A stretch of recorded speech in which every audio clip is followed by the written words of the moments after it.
In the midst of crystal chandeliers, white-gloved waiters, and a family that had spent years ignoring me, his fiancée peered across the table and whispered 8 words that shattered the silence I had suffered for half a decade at his engagement banquet. The founder of MedBridge, Olivia Harper, I thought we were twins. All of the forks froze in midair. My mom's pearl necklace jiggled as she took a deep breath, and my dad blinked twice as if his brain were buffering. My brother Brandon, the pride of the Harper family, had always been the preferred child, but now he stared at me as if I had come from a nightmare he'd never dared to imagine. Remaining calm was my goal. I looked into her eyes while nodding once and drinking my wine normally on a Thursday. But on the inside, whenever my name was officially acknowledged at a graduation ceremony, people would applaud it elegantly. Whenever my parents phoned and inquired, "How is your job search going?" I felt like I was on the verge of going insane every Thanksgiving when someone had ignored me. Maybe Brandon can help you find a stable situation. They came to the conclusion. At last, the woman who would marry my brother had finally made the connection. She was the head of strategic acquisitions for a large national health technology company. I was his sister, but she had no idea. I had always kept a low profile, and they had asked me to the dinner more out of obligation than pride, but now we were actually face to face. When it occurred, what followed came as a surprise. It was never my aim to make a statement that evening. I didn't mean to make a big deal out of anything or bring attention to myself. When the truth knocks, though, you answer the door, especially when the people you least care about begin to demand your hand in marriage. As I let go and saw their preconceived notions about me crumble, a smile spread over my face. Oh, and you know what? Night after night, the pain of quiet coding made it all worthwhile. But I couldn't help but question my worthiness whenever I swallowed, since my throat burned so horribly. Behold the looks on their faces. I began to understand my world for the first time. Greenwich, Connecticut was like being in a snow globe when I was a kid. It was perfect, exclusive, and stiflingly wonderful. Resting at the end of a quiet cul-de-sac, our brick colonial house had comb-over grass, black shutters, and the kind of atmosphere where expectancy was palpable even without words. He was the neurosurgeon that hospitals went to when they needed the seemingly impossible done.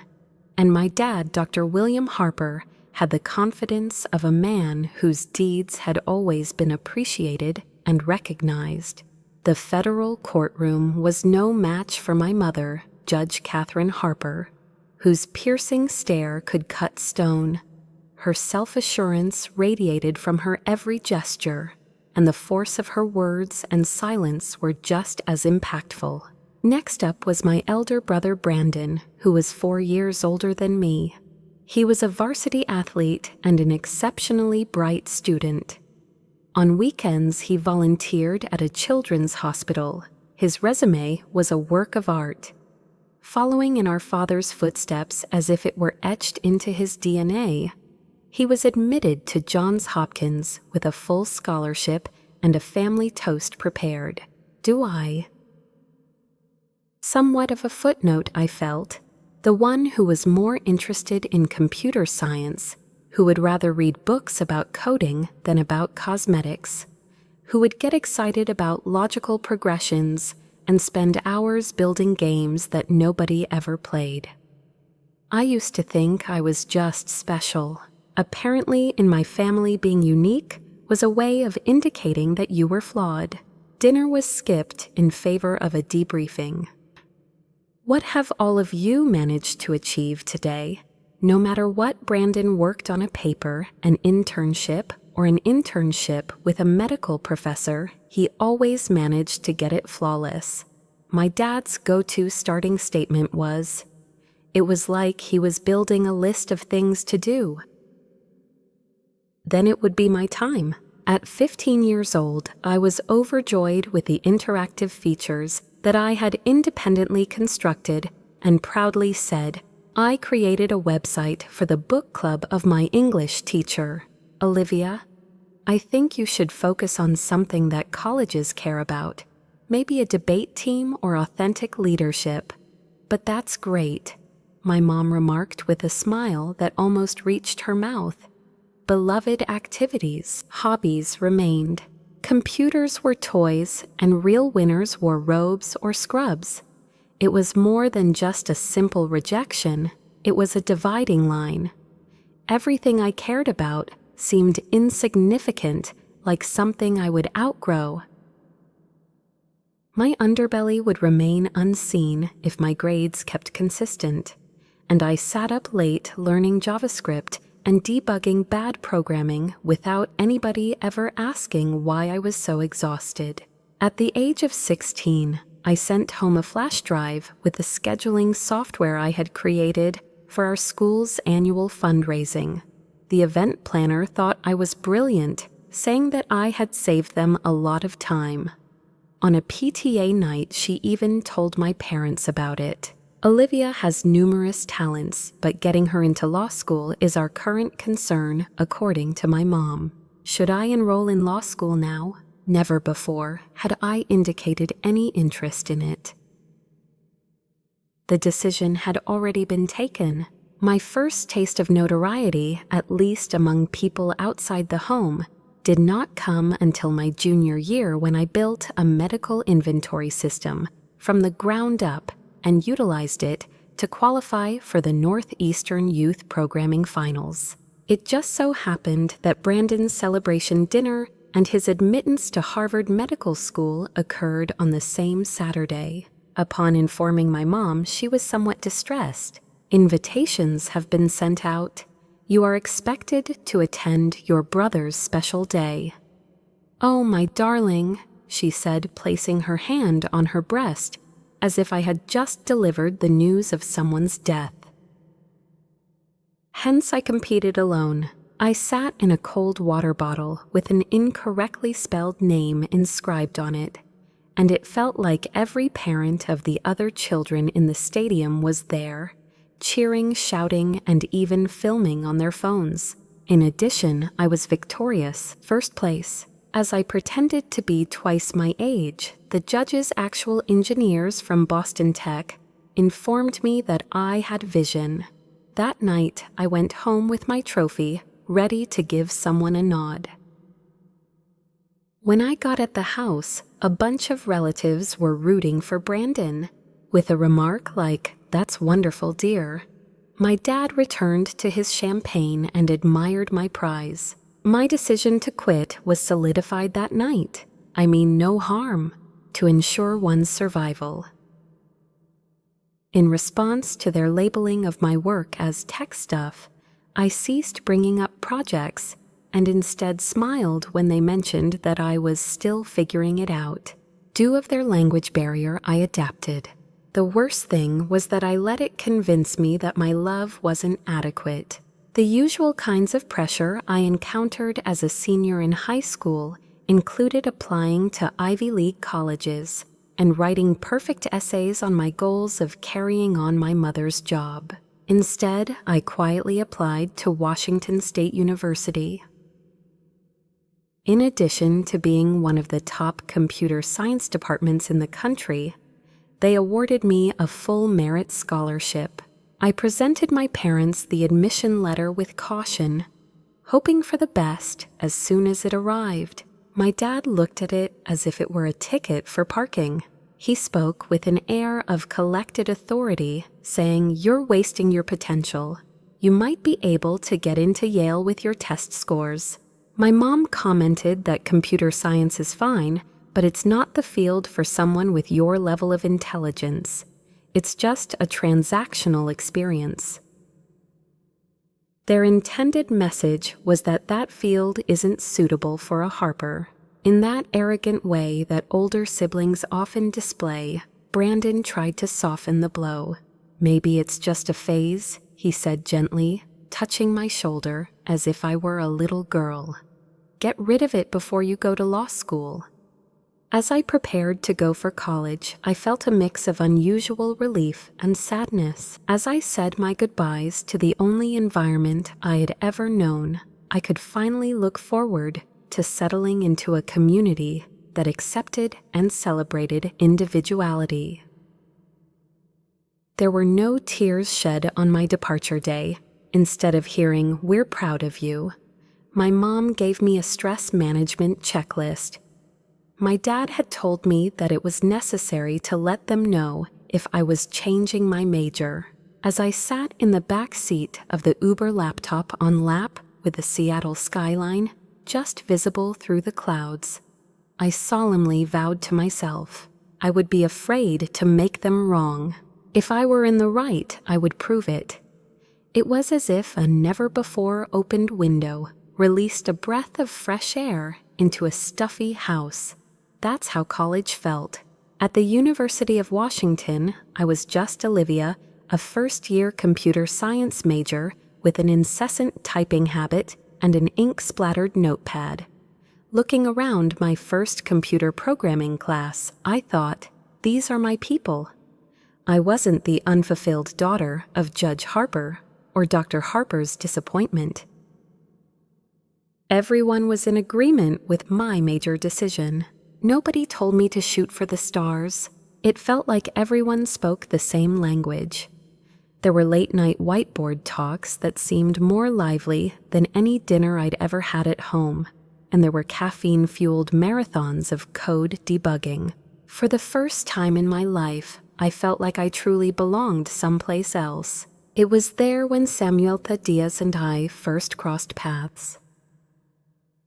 As she sat next to me in advanced algorithms, she whispered, "Want to finish this assignment in half the time and still make it better than his example. She's a native Seattleite, Cuban-American, hilarious, and as sharp as a razor." Her expression of disapproval at our professor's cold delivery is spot on. I couldn't help but laugh. We finished in half the time. Then we added things that he hadn't thought about before. Sam and I became connected via our shared relationship coding cooperation and ultimate goal. Her genius went beyond that. Something inside her was the motivating factor. After 3 wrong diagnoses for her mother, lupus was eventually identified. "Doctors aren't the problem," she told me once as we sat in a 24-hour cafe and exchanged sketchbooks. "Well, the system is. Every day, patients are let down by communication. We can build a better system." I couldn't shake those words. We stayed up late on Saturdays and Sundays making wireframes while everyone else went out. We skipped football games so we could be involved in student entrepreneurship. By the end of our sophomore year, we had established the foundation for what would later become MedBridge, a platform that enabled secure real-time communication between healthcare practitioners and patients. No one was in the know, not my family, nor my high school friends, not even our hostel's resident assistant, who thought we were 2 timid women with a severe coffee problem. We spent the summer in Sam's parents' garage, which was unremarkable but functional. 2 plain desks, a chalkboard, and a space heater that groaned like a ghost.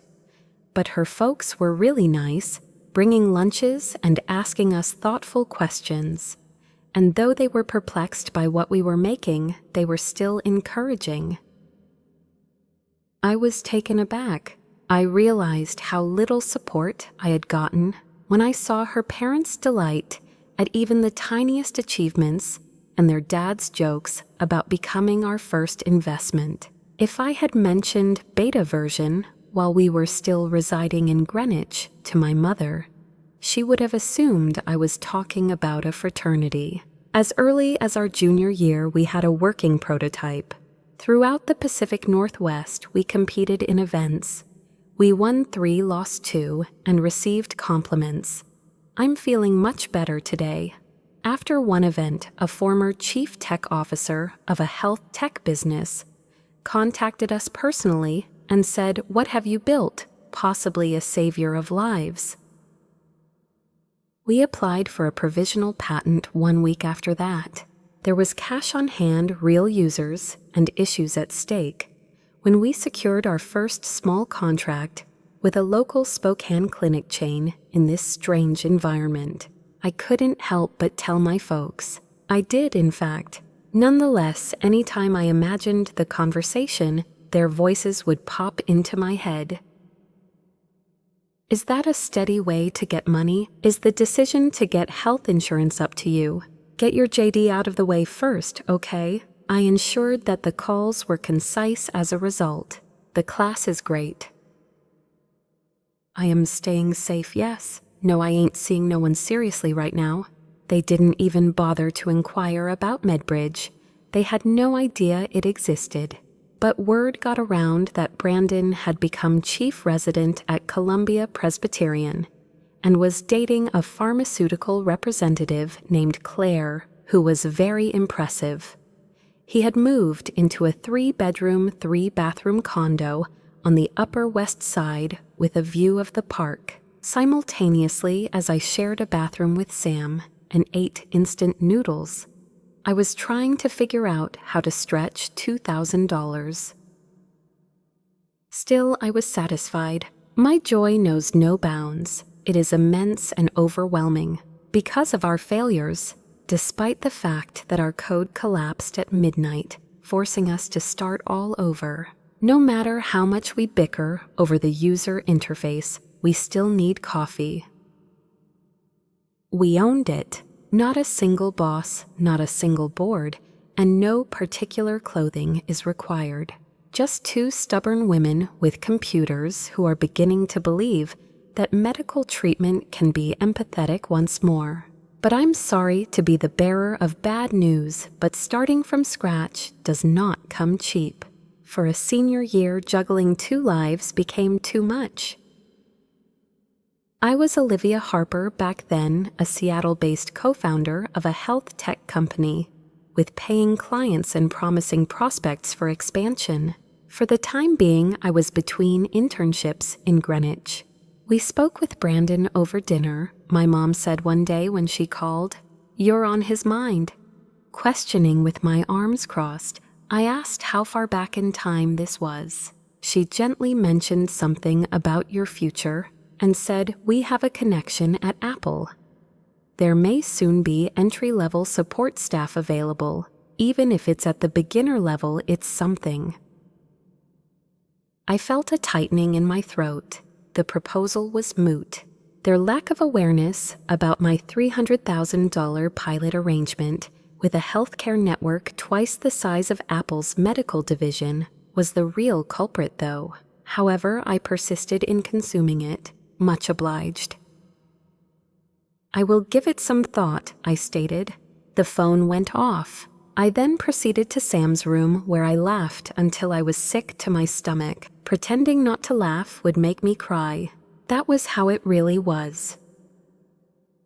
We were considered the underdogs by everyone. Our folks saw us as nothing more than innocent children with transient dreams. We, however, and we saw the future. It was being built by us. Additionally, no one could take that away from us. We launched MedBridge from a small, pricey co-working space. Our first office was located there between a ping-pong table-equipped finance firm and a loud SEO company. Because our furniture budget was tight, we pooled our resources to buy 2 folding chairs and a used monitor off of Craigslist. It was minimalist in our minds, since we tacked a whiteboard to the wall. Funds were limited. Nevertheless, we were building an actual project. With a sense of urgency, Sam coded in to the dawn, finishing constructions in spurts powered by coffee. I was responsible for creating pitch decks, assisting clients managing product flows, and working on the front end. Buying granola bars and $1 coffee from the bodega across the street would be a trade-off. The owner of the bodega, Jose, ended up being our unofficial therapist. He told us once, "Your presence here reminds me of the day I started this facility. It looks like you're motivated by a tremendous ambition in whatever you do." He had a point. Why? Because we were being pursued by doubt, increasing debt, and the persistent fear that our family could have been right the whole time. When doctors told us things like, "This saved us 3 hours of paperwork a day," or when a new clinic was onboarded, our worries slowly faded. Something had been discovered. As soon as he heard us, former venture capitalist Greg Salazar had faith in us. He said we reminded him of his own beginnings, and I think he saw the intensity in our eyes, the kind that appears when all you have to lose is your faith. A month later, after judging one of our pitch contests, he became our first angel investor, giving us $50,000. We hired our first employee, did some PR to get the word out, and hired a lawyer to help us incorporate with that amount. Curry Tyler, as he joined our team for half the money and double the hours, the talented Stanford back-end engineer confessed, "Building better ways. To sell ads didn't make me feel anything." He had just left a 6-figure position at a digital powerhouse. Once Tyler was a part of the squad, things started to change. After a successful beta launch, our product entered the real world. We signed contracts with 2 regional health networks and an outpatient clinic chain toward the end of the year. The deals weren't huge, but they were solid enough to handle cash flow and get things rolling. My family had no idea about any of this, which is a real shame. I didn't want them to know, so I kept it a secret. Absolute nonsense. To me, the result was crystal apparent. Interesting? While the question remains, can it be maintained? In response, my mom would flash me a tight smile. Whenever my dad felt the need for me to discuss serious job options, he would suggest that I meet up with a friend of his at Mass General. Whenever I begged Brandon not to feel sorry for me, he would give me the look that said it all. I decided to keep quiet because of this. I let them believe anything they wanted. Problems persisted for me, still a ways to go. A fabled route leading to understanding is something people hold on to in the hopes of discovering it one day. Furthermore, I deceitfully used their silence as fuel. With every dismissal, kindling was added. With each new check-in, the fire grew larger. "Tell me, are you up in Seattle still? That's great." On one occasion, as we were conversing on the phone, my dad stated, "Keep hustling," as if I were a dealer on Etsy for jewelry. My mom was curious about my thoughts on graduate school when she asked me about it over Christmas. You can change directions. Little did they know that earlier that very week, Atlantic Care, the third largest healthcare organization on the West Coast, had given us the green light to launch a trial program. The family was unaware that their daughter, who had been in between things for a while, was now in charge of a team of 12, making sure everything was in line with HIPAA standards, and overseeing the infrastructure that assisted tens of thousands of patients. They were oblivious because I didn't give them a chance. They are no longer a part of my life. That was painful to a degree. Parents would proudly brag about their children's businesses on Facebook after demo days when they would travel across states to hear their children present. Sam and I were rebuilding back-end APIs at late while eating leftover takeout when my mom sent me links to legal internships. In any case, I wasn't bitter. I carried the entire load. Truly, I was engrossed. I could convince myself that I wasn't losing my mind if I persisted in developing MedBridge, that this mattered greatly. We worked on weekends. Unfortunately, birthdays were overlooked. Dates were refused. After gazing at the codes for so long, our eyes ached. Launch events, tech stories, and investment rounds are all part of the startup activity reels that the public may see. When you cry in the bathroom because you have no idea what caused a server crash, they have no idea. When your bank balance hits 13,000 just before rent is due, no one takes note. While you blast 37 unwanted emails and get 2 replies, one of which is a polite, "Not at this time." No one is keeping tabs on you. No one notices the sacrifices, unless, of course, we were there ourselves. Moreover, we were able to outlive them. Not much at all. There were several points when I almost gave up, very much like the week our second biggest client, who had committed to a 1-year contract, disappeared without a trace. One incident had a male investor who wanted to know if Sam and I were real founders or just tech girls playing business. Another involved finding out that a competitor had stolen our user experience designs and releasing them with greater resources and attention. That one hurts. In the workplace break room, we wept together. We wiped our cheeks dry at last, and after that built once again. A substantial improvement cleansed the surface. A higher level of intelligence. We defended our land with all our might. Even when funds were tight, we practiced our abilities in merciless negotiating, pitching without apologies, and rejecting questionable bids. Even the little victories were cause for celebration. When a nurse emailed to let us know that MedBridge had helped her find a potentially fatal allergic interaction in a patient right before surgery, it's an example of this. The data showed a 27% reduction in delays in communication between hospital departments, just as it had the last time we examined it. For example, there was the day Tyler arrived at work early and said, "I've worked for years in tech, and this something is off with this. I get a sense of purpose here." Throughout it all, I stayed completely invisible to my family. The explanation has nothing to do with shame. Why? Because they lost all claim to the stories I was writing for them. It belonged to me. If they couldn't see it without proof stamped on headlines and money signs, maybe they weren't worthy of seeing it. No, not just now.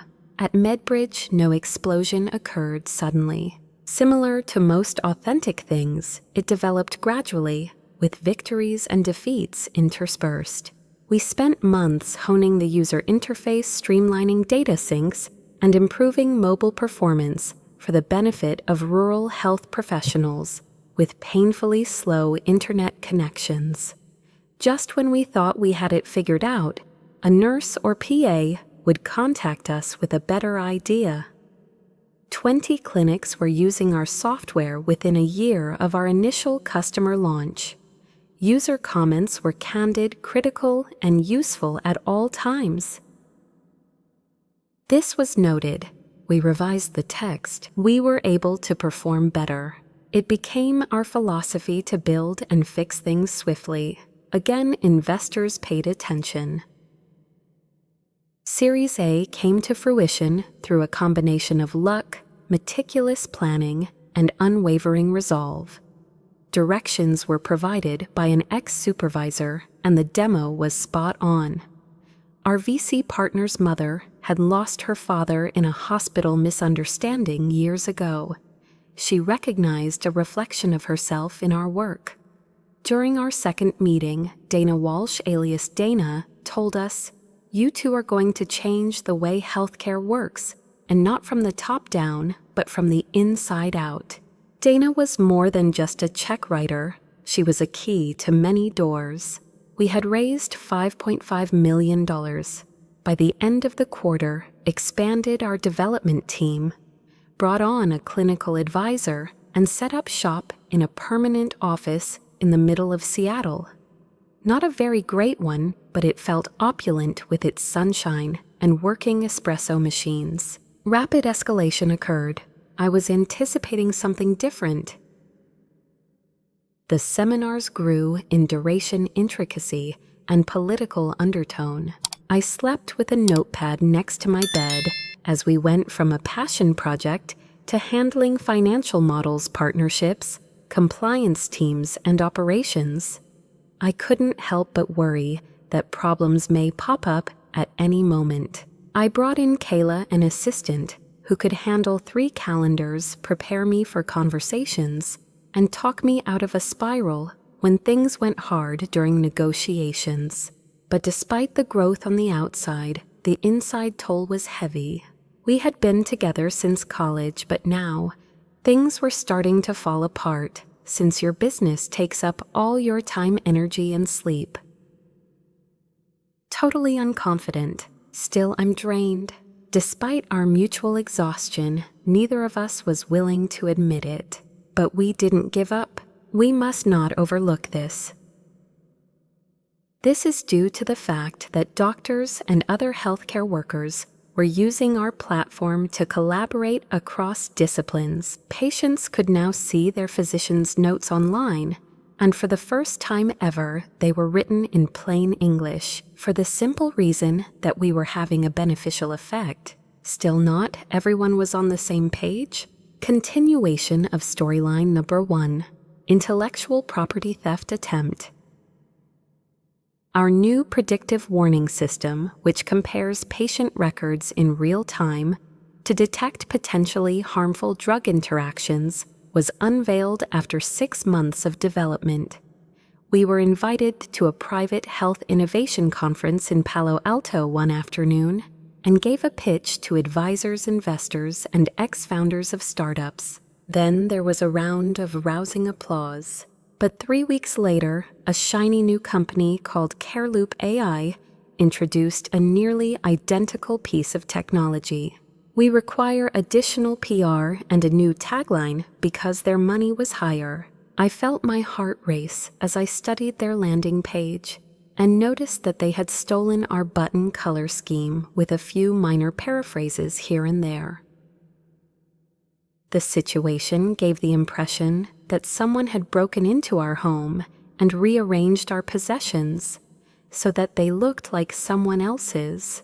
Despite not having a patent for the functionality itself, we had proof in the form of prototypes, email chains, GitHub changes, and timestamps. Our documents saved us. Ultimately, CareLoop's creators removed the function covertly, and the media paid no attention to the issue. Dana wasted no time jumping in. A legal team was formed. However, I did not experience that. I was frightened by the encounter, motivated me to build taller fences, made me reevaluate our trust in sharing partners. To start my inquiry, I utilized a scalpel. The world will always seek to destroy you no matter how much love you put into building it. That is what I learned from this experience. The potentially derailment-inducing relationship, enhanced storyline number 2. Prior to the closing of our Series A, I had a meeting. It was a breath of fresh air after months of barely getting by. The building is home to the product manager of another business, and he is charming, observant, and supportive. This gentleman was fantastic. He listened intently when I described my job and answered my intelligent questions. Typical, I guess, setting up shop. Just wait till our meeting is over, then sit quietly nearby and observe as I troubleshoot. He could always offer me coffee until circumstances altered. You observe, sitting across from each other at our favorite Thai restaurant one night, he made the comment, "I've been thinking, maybe you'll be able to ease off a bit after this deal ends." It was after a particularly long day of dealing with infrastructure issues and investor calls.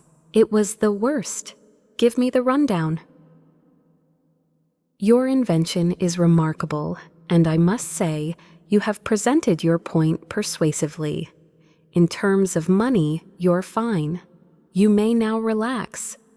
Maybe find someone to chat to. Another option is to sell and start over. Settle down. How about we unwind for a moment? My eyes were locked on his. It finally hit me. He has never understood what I'm trying to say. That he saw this as only a platform, an endeavor, equipment for the playground. This is not a task. Every moment of it, I kept my mouth shut for what seemed like an eternity, as the old chest dash that had always been there, echoing my parents' comments, persisted. I did nothing except stare at my blank pad. After that, I knew for sure I couldn't do it again. Because of my convictions, comfort would have to be secondary. Therefore, I ended it that night, returned home on foot, left the elevator in a state of tears. I went back to work after that, because MedBridge wasn't a stepping stone. The entire damn bridge was a part of it. I was never swayed to prune it, not even by those closest to me. When Sam got back to work, he made a mental note of it. "How are you doing?" without making a big deal out of it. She quietly offered me a chai coffee and asked. Indeed, I lied. Still, she could see through its trickery. "We're going to be successful," she murmured nervously. We acted upon it.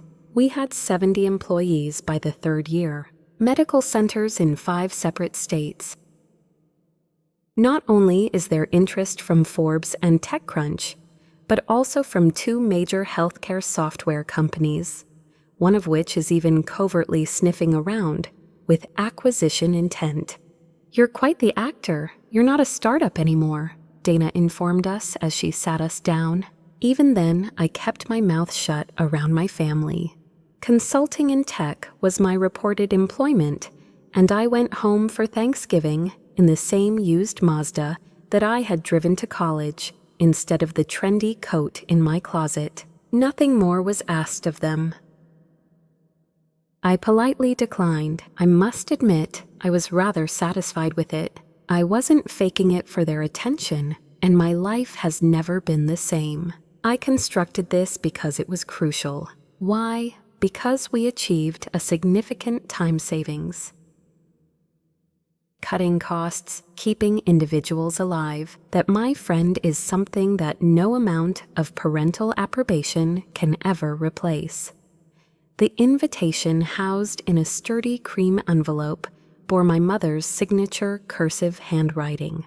"Brandon Harper and Claire Thompson are engaged, and we'd like to extend an invitation to a party to celebrate with them." The venue was decided to be the Astor Room, a reservation-only, ultra-chic restaurant in Manhattan, whose chandeliers are worth more than my initial investment. The date was set for a Saturday night in late spring. After gazing at it for a whole minute, I placed the RSVP card backwards on my desk. "Greetings, I am Claire Thompson. Horizon Health Technologies has her listed as their Director of Strategic Acquisitions, and for weeks I felt like her name was looming over me. They are now in the midst of takeover discussions with MedBridge, valued at over $200 million. Only half of the due diligence paperwork really had her signature. Neither of us had ever met in person. Thus far, immediate upon hearing the news, Sam's demeanor changed to that of someone who had just gotten the synopsis of a psychological thriller. "The woman trying to buy us is engaged to your brother, right? Just a moment, please." "Apparently," I said under my breath, as I took a drink of my somewhat warm coffee. "Is she familiar with your identity?" Without light, I am the one named Olivia Harper on all of our official paperwork. Pictures are not available. My last name has never been used by a news organization. A whistle escaped Samuel's lips. Things are about to get interesting. I couldn't decide if the timing was poignant or heartless, maybe even both. During that week, my mom called me 3 times to talk about what to wear. Being too stuffy is unnecessary, Olivia. Try not to come across as such either. This time around, realistic. A highly sophisticated family is Claire's ancestral home. Her father serves as a board member for 2 hospitals. My jaw was tightened, despite how simple the outfit I chose was. My mother's wedding band was really less costly. In addition to my gently curled hair, I'm sporting a pair of plain shoes and a chic black silk dress designed by an up-and-coming New York designer, chic and understated, like it would make a difference. Their narrative regarding me had previously been created. My daughter has no job. Excited techie, venturing into unexplored realms.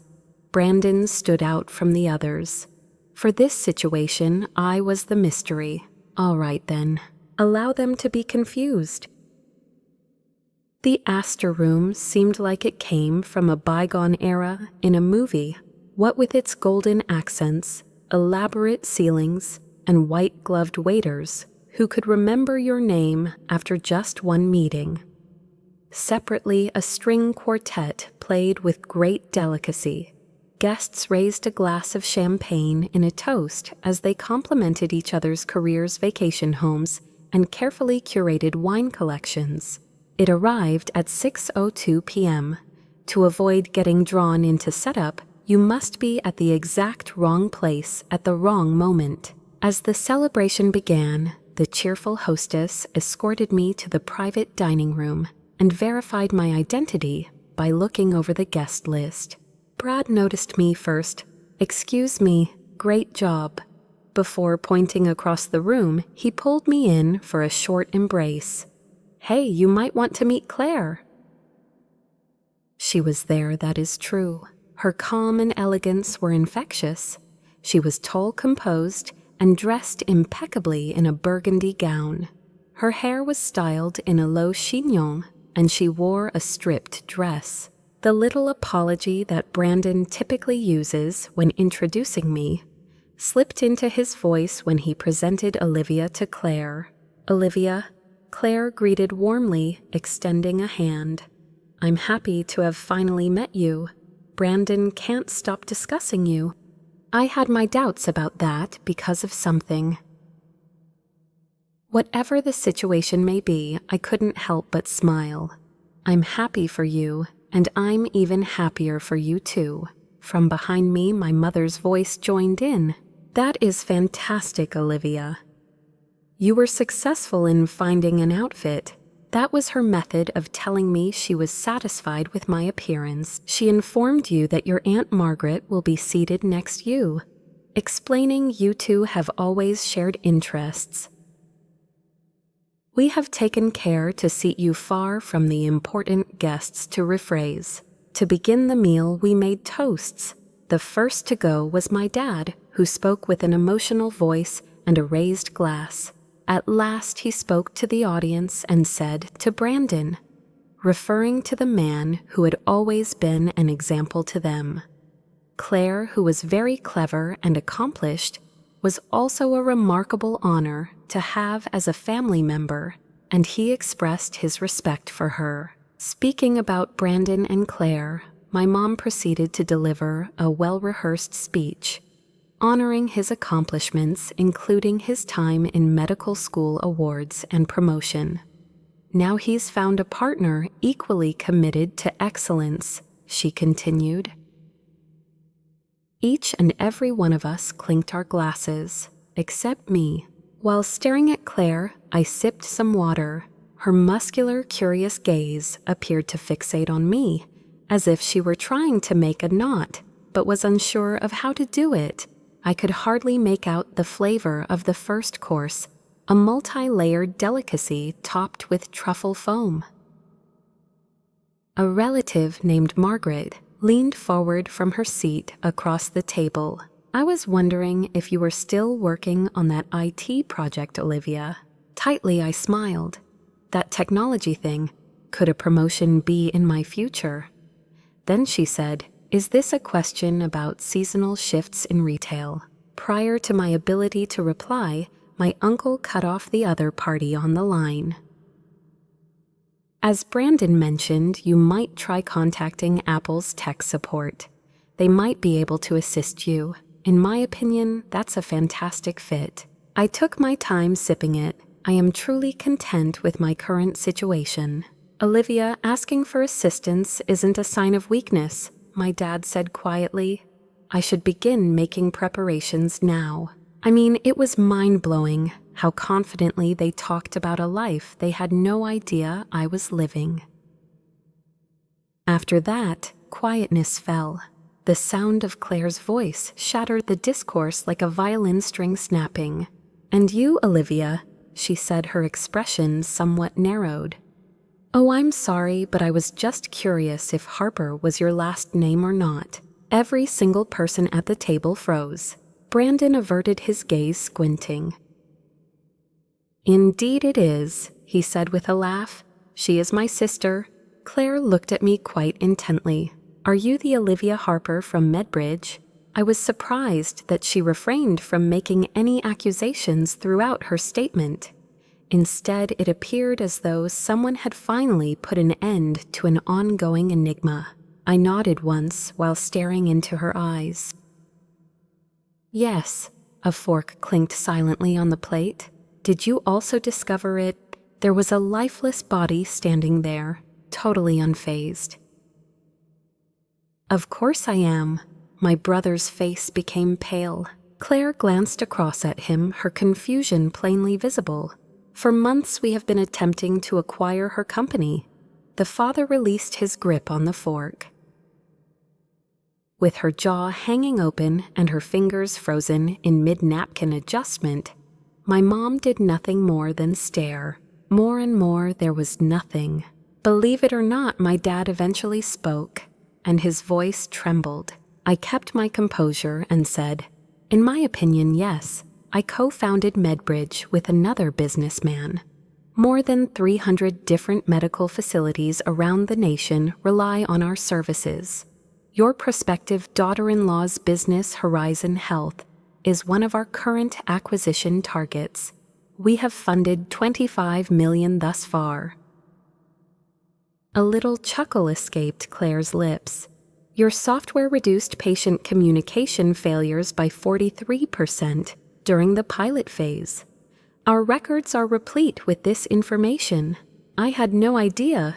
You were Brandon's sister. I didn't say a word. I didn't know what to say." They all looked at me as if I were the first person they had ever seen. In fact, that was incorrect. I was only portrayed in a way that the screenwriters thought would suit the plot. But that performance had gone missing a long time ago. It was my existence, easily recognizable. Of course it is. Furthermore, they were speechless. As I left the Astor room that night, a strange calmness descended into my chest. Dishonor is not the aim. There is no comfort, that is all. The news had seeped out. Everything suddenly opened up, and the light was finally shining on me, not because I did anything to make it happen. As soon as I got home, my phone went boom. Several messages from distant relatives. "Have you started MedBridge yet? Girl, are you on crack? I can't believe this. Everyone is freaking out. Is my resume acceptable to you? Will you chance to be hiring at the moment?" Lastly, we have the mothers. It is critical that we discuss this matter. Tomorrow brunch will be held at the Carlisle at noon. 11 a.m. Please be on time. That much is certain. Avoid emojis at all costs. Her demeanor was quite serious, as if she were convening a conference. I didn't say a word. I opted out of it. It was already in my plans to go anyhow. Not because I owed them anything, but because I felt compelled to. I was curious about their reaction to me right now. Unmasked and forbidding stood Carlisle. I walked confidently, neatly, and calmly into the room at 10:59, dressed in a fitting gray jacket and pants. With menus in hand but not yet read, my folks were already seated at their tables. At the same moment, they both lifted their heads. Upon rising to his feet, my dad hesitated before offering a half hug. "You appear to be okay." "I am grateful," I said as I took a seat. My mom reached across the table, to wipe something invisible off my sleeve as she reached out an arm. About MedBridge we learned this morning, you have absolutely outstanding growth numbers and a history of amazing fundraising. Nod from me, please. That is very kind. There was a long pause after that. Oliver, we're really proud of you. She continued, her voice lower than I'd heard it in a long time. I leant down and kissed her forehead. You seemed unimpressed with last week's offer of an entry-level employment in Apple's IT department. With a shiver, she averted her gaze. I didn't know. I had no idea what you had made. My father jumped headfirst. We were unaware of that. Should you have paid attention? My voice was measured when I inquired. If we had talked again, would you have urged that I get a real job? He spoke after lowering his head and folding his napkin twice. We were perplexed by it. It will be handled by us. A hush fell over the area thereafter. Additionally, I patiently awaited its first sitting. Relate to their plight. They had spent years rejecting my reality as unimportant, but now that they were faced with irrefutable proof of its value, they were scrambling to catch up. However, I was not enraged. That was enough. Quite simply, I am fatigued. Taking my time to explain while sipping my coffee, I said, I stopped telling you things because every time I tried, you made it clear it didn't count unless it looked like your version of success. My mother shriveled up in terror. Wishing what was best for you was our only concern. No, I said gently. The familiar was what you sought. It's understanding. On top of that, you saw my nonconformity as an indication that I had failed. Memories of the words hung in the air, finally exposing long-buried truths. While seated, my dad shifted about. I see now that you've shown us how we were mistaken. I said gently, that isn't the point. Sobbing. Being visible is crucial. We aren't attempting to prove anything. I am the person you expected me to be. After that, they didn't say a word. As the air grew calm, a part of me started to let go. Something I was unaware I was carrying around. I had come to set a barrier between the past and the future. I had no intention of punishing them. It seemed like they were finally ready to cross it at last. We would prefer to gain further information, my father timidly said. The following is information about your business, specifically its actual function. A genuine "I'd like that" was my response. Despite the fact that disagreements are still there, we were able to leave breakfast on a more positive tone than we had begun. That night, someone came pounding on my flat door. Standing there clutching a bottle of wine, Brandon's face fluttered between humiliation and repentance. It seemed like we could use a chat. Taking a step to the side allowed him to enter. On the open floor plan, with its modern lines and shelves decorated with startup trinkets and awards from the business he looked about. This ain't no fairy tale. Nothing more than a "I know" would suffice. Lying back on the couch, he caressed the back of his neck with his fingertips. You know I've been really bad. In my mind, I was grinning quietly. And the price? He then sighed, his laughter resonating through the room. You know I never once asked. Absolutely not. Being the center of attention in my family meant that I neglected to give you a chance to shine. Maybe I just liked to pretend there wasn't more than one spotlight. I was taken aback by his candor. As he continued, I suppose I enjoyed being the one they boasted about. It simplified everything, with more precision. What has transpired thus far? I asked. He looked down at me. What I had been losing out on was now crystal clear to me. Up until now, I was completely unaware. You made something truly extraordinary, Liv. "It was my mistake the first time. I apologize." There was a brief hush in the room, very minor, satisfied to my core. Across time, regarding the change, the beginning. "Brian, I'm not mad at you," I said at last. "I didn't seek your attention and concern because I needed a shoulder to cry on. Rather, it was because I longed for a brother." He looked down at the bottle of wine. I had Cabernet in mind. "Do you recall your feelings around red wine?" I smiled. "Certainly, I do in fact." For the next 2 hours we spoke nonstop. Seriously, about our jobs, our lives, our fears, about how we grew up in a family that put a premium on IQ above empathy and the relentless push to achieve. With all seriousness, he wanted to know more about MedBridge. I wanted to know more about his patients. Finally, after what felt like an age, we found something on which we could reach a consensus. He paused at the door as he was leaving. "Just wanted to mention that Claire thinks you're great. Her intuition is spot on." His laughter resounded throughout the room. He told her to get nearer, since that's what she wants. She believed the acquisition would have no impact on their relationship. Nod was my reaction. I likewise do not. What a first. I haven't felt this way since I was a child. A shift occurred over time. It was noticeably lacking in the tragic reunion and group embrace set to symphonic music swells. On the contrary, there were nuanced shifts, little things done that didn't completely change the trajectory, but did shape what was to follow. My folks preferred to have a casual conversation with me the next Sunday, rather than try to lecture me or guilt-trip me. My mother asked me non-judgmental questions about MedBridge. She wanted to understand the technology, its impact, and its structure. What's worse is that she admitted to downloading multiple articles about the health tech industry.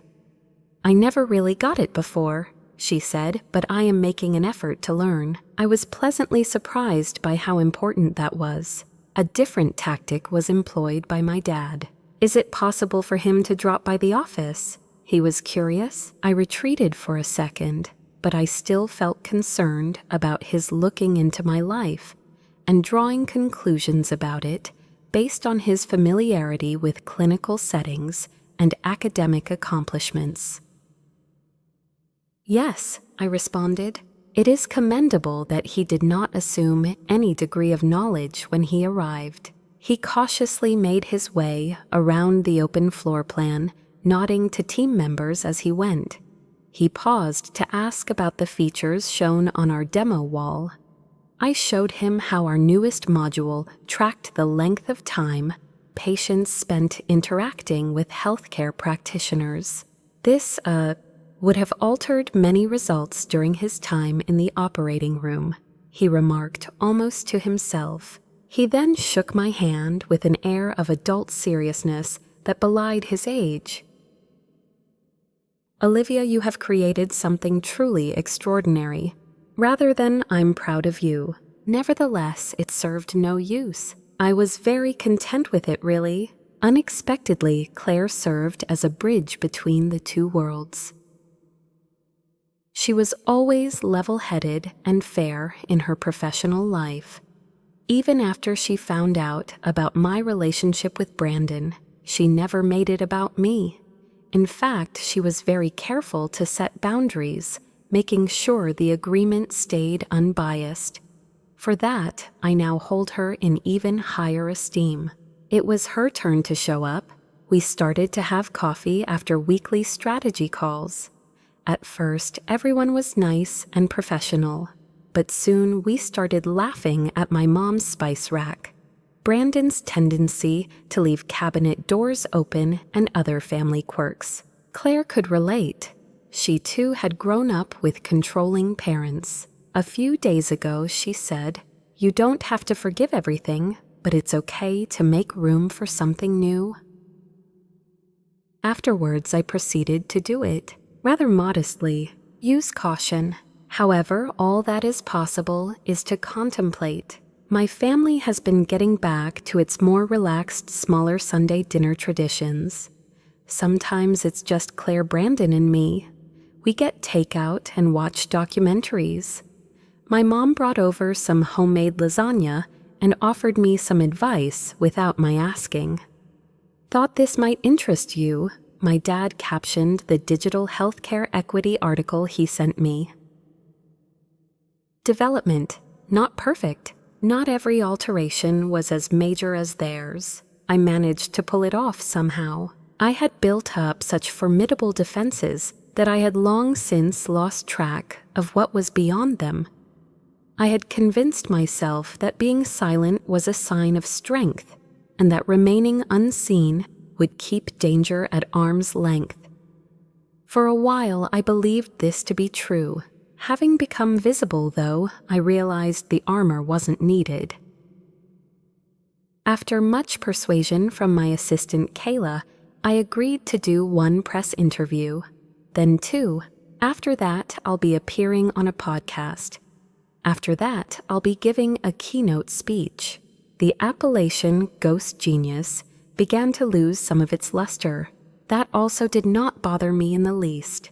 The main reason is that I no longer fret over being exposed. I had nothing more to prove. In addition, there is currently nothing to build. Sam and I were unwavering. Our time at Horizon was smooth sailing. We rose through the ranks of their innovation division, where we could exercise our creative freedom to the fullest. Hospitals around the country and abroad started utilizing our platform. What about a nice surprise? The responsibility of a guide or instructor. In a once-a-month class, I exposed disadvantaged high school girls to technology. And more importantly, I pushed them to believe in themselves.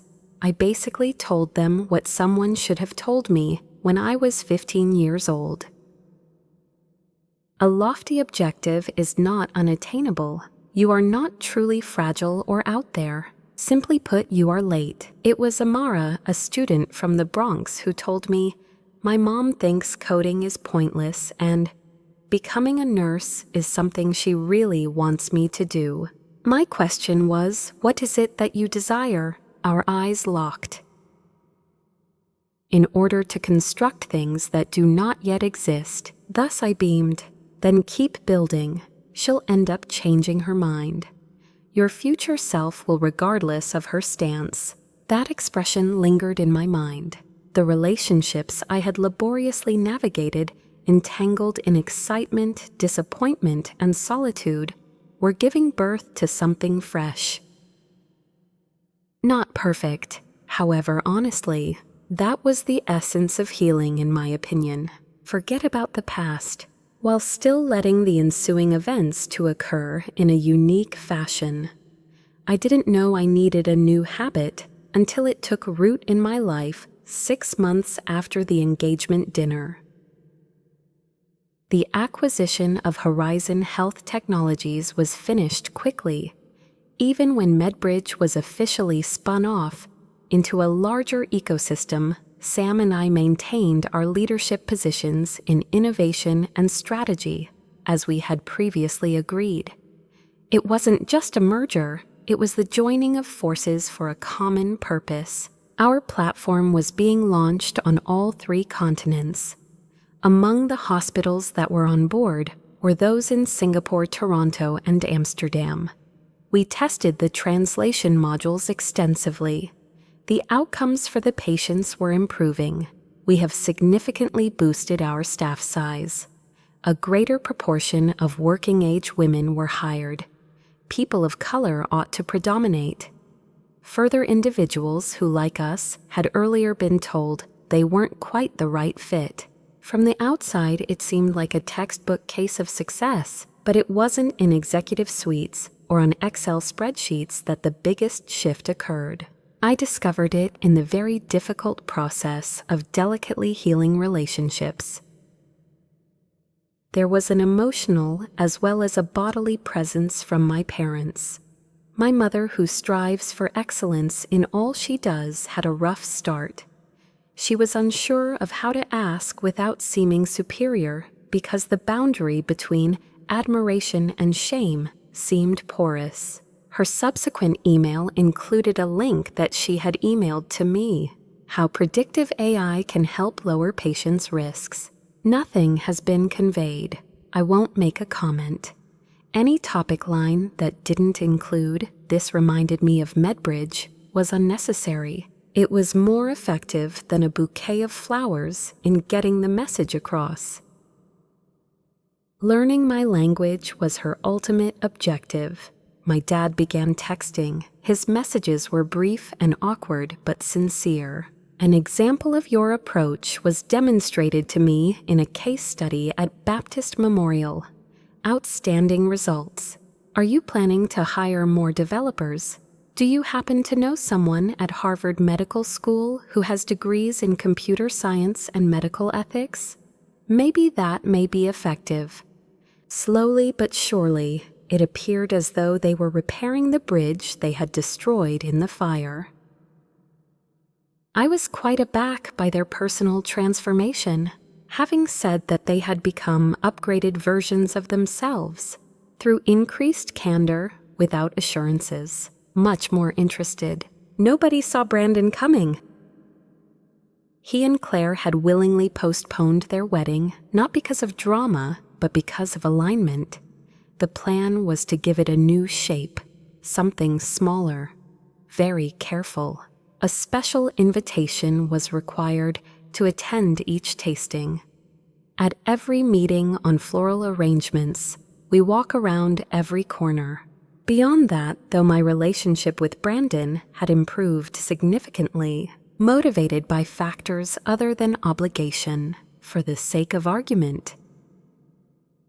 He stopped calling me at random to catch up on my week and started asking about my career and family instead, with the intention of transmitting memes so that you may voice your displeasure with the insane hospital bureaucracy in order for him and Claire to flaunt the foster dog they had adopted. His words, "You're the most impressive person I know," prompted me to remain silent.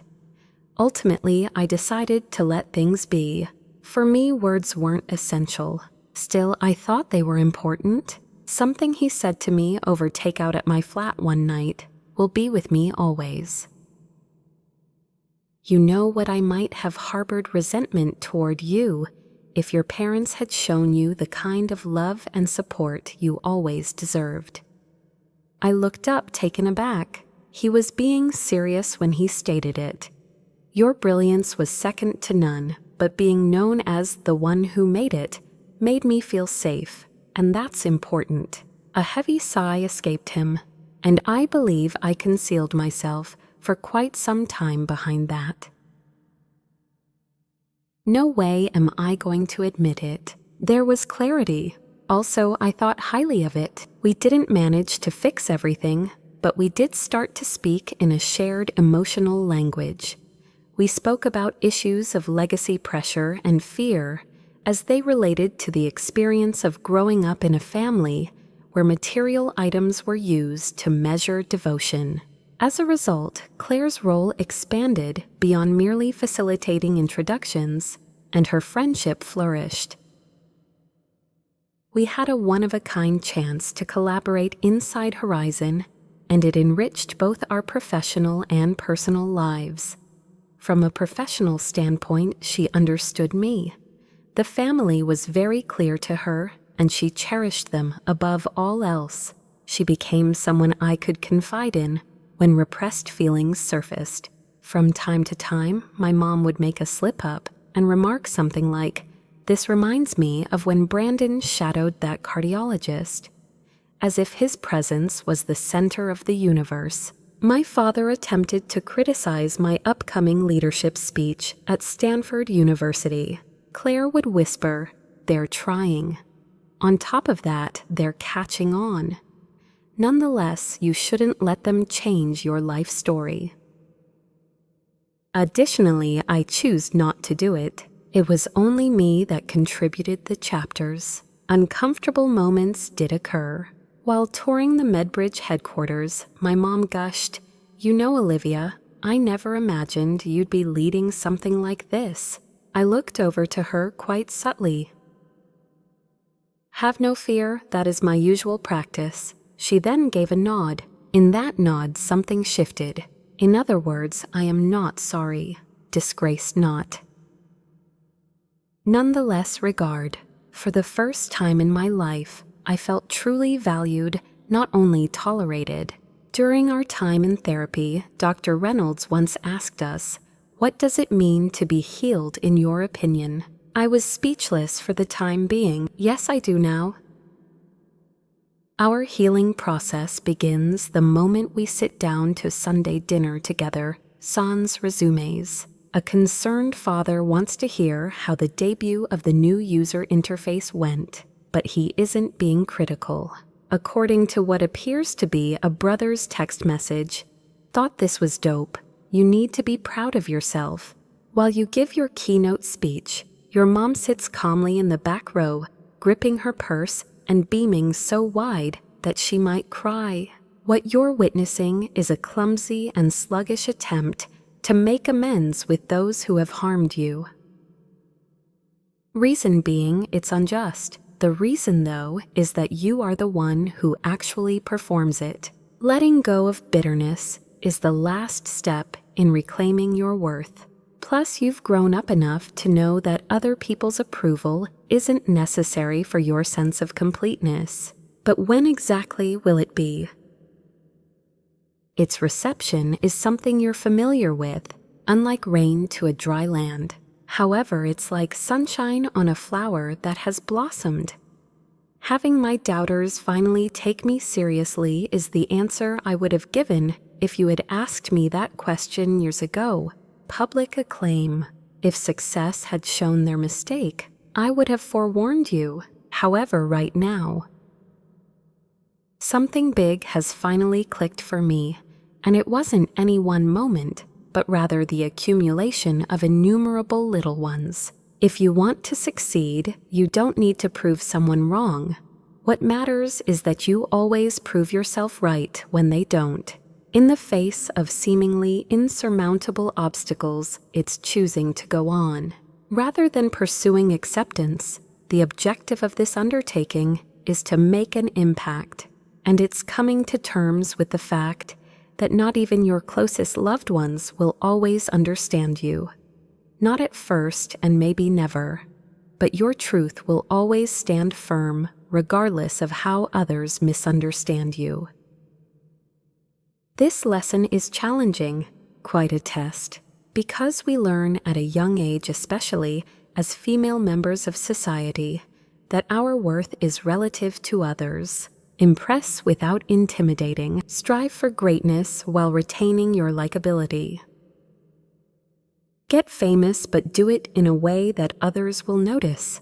Plus, once you leave that building, you turn into something confusing, maybe even dangerous, and totally invisible. We learn to breathe more deeply, to calm down, and to be patient before venturing forth. Conversely, I can share this with you. No authorization is necessary. Your value is realized when others start to notice you. A clap is not the beginning. Even once it's identified, things don't improve much. The time to shine is when no one is watching. When you're not sure about the outcome, you take chances. Being authentic is something you keep doing even when those around you doubt you. There is genuine power concentrated there, and you'll know it's not necessary when the acknowledgement arrives, if it arrives at all. Put another way, you've paved an impossible road to success. That isn't the reason anyway, just because it's yours to begin with. The original intention of MedBridge was not validation, but rather the recognition of an imperfect system and the conviction that we could make it better. Despite facing challenges, we have become stronger, more unsure, and less ashamed. Yes, it did really accomplish what was intended. Our success was due more to our determination than to random chance, my final message to you is this. If your creation is something that people don't understand, keep going. If your dreams are too wild, too large, or too chaotic, don't try to make other people happy by making them smaller. If your value is being assessed using outdated standards, the fault is with the defective scale and not with you. Also, you shouldn't sit around hoping that someone would finally notice you. You must start to see yourself. Every little victory, every moment of tenacity, and every time you remained put when it was simple to crumble deserves celebration. The next time the silence breaks and all eyes are on you, you won't feel the need to continually seek validation when you think back on this period. You will be overcome with a profound feeling of tranquility. Since you weren't present during their applause, you'll be able to discern. Long ago you arrived. You are not alone if you have ever felt overlooked, ignored, or devalued. I want everyone to hear this. Being genuine does not need being observed. Being powerful does not imply having to fit in. You need not refute their assertions in order to illustrate your thesis. Keep going. In your story, the eyewitnesses play no roles. The most important thing is how it was felt, and that person, put simply, you are that. With confidence, I am still building. I think that's enough.